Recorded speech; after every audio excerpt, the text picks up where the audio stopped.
Assalamualaikum warahmatullahi wabarakatuh. Nah, bertemu kembali di video kita yang kedua, yaitu lanjutan dengan materi mengidentifikasi kebutuhan manusia yang sebelumnya telah kita bahas pada video yang pertama.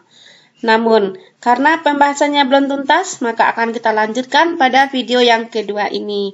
Namun sebelumnya, kita review sedikit apa yang telah kita bahas di video yang pertama, yaitu betul sekali. Pertama, pengertian kebutuhan dan keinginan. Yang kedua, penggolongan kebutuhan. Penggolongan kebutuhan dibagi 3. Yang pertama, kebutuhan menurut intensitas. Kedua, kebutuhan menurut sifatnya. Dan ketiga, penggolongan menurut waktu. Nah, kita akan lanjut yang keempat.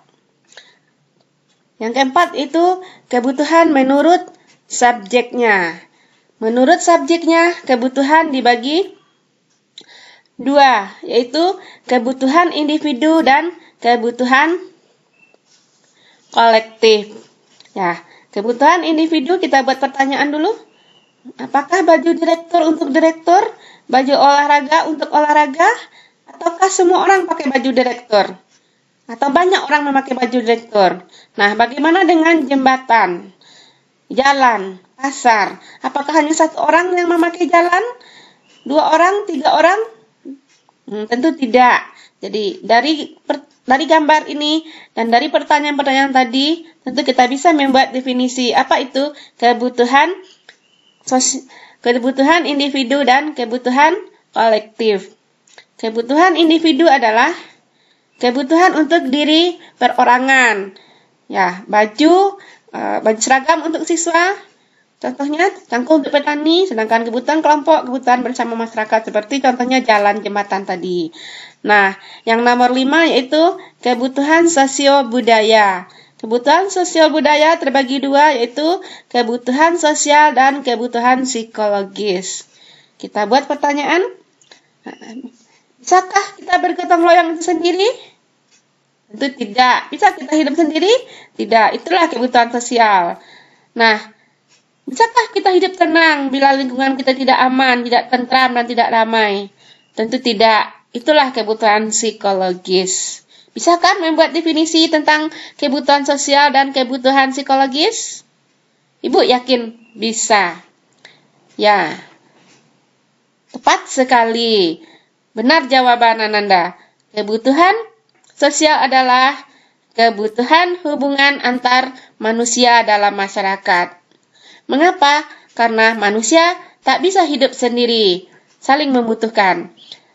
Nah, apa itu kebutuhan psikologis? Kebutuhan psikologis adalah kebutuhan untuk ketentraman jiwa, ketenangan dalam masyarakat maupun diri individu.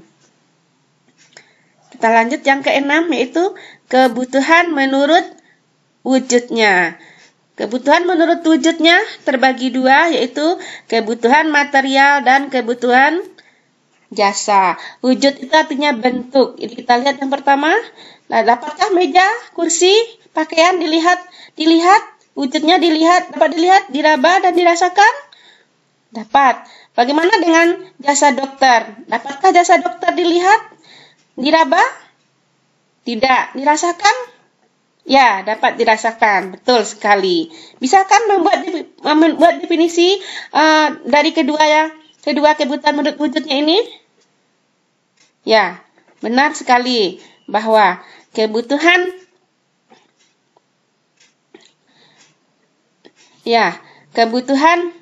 material adalah kebutuhan akan kebendaan yang wujudnya dapat diraba, dapat dilihat, dapat dirasakan.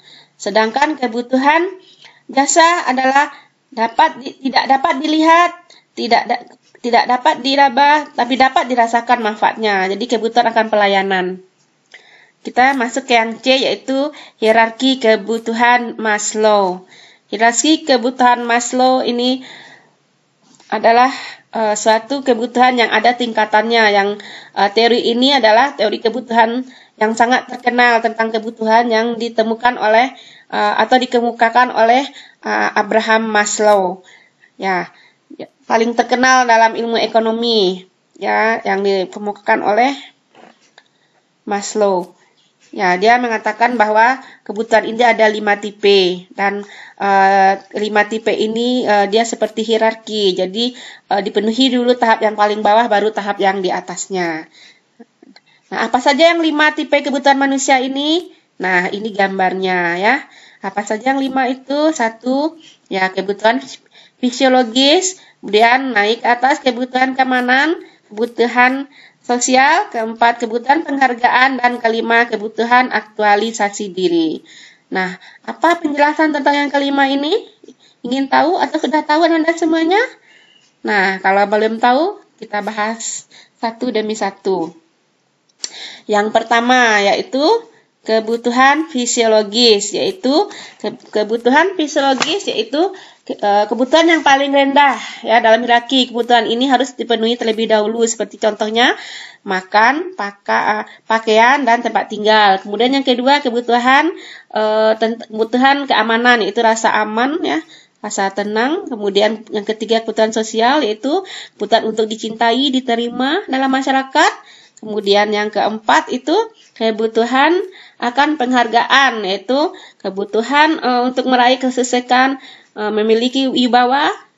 Sedangkan yang kelima aktualisasi diri ya, yang paling terakhir kebutuhan hasrat menjadi kemampuan yang tinggi.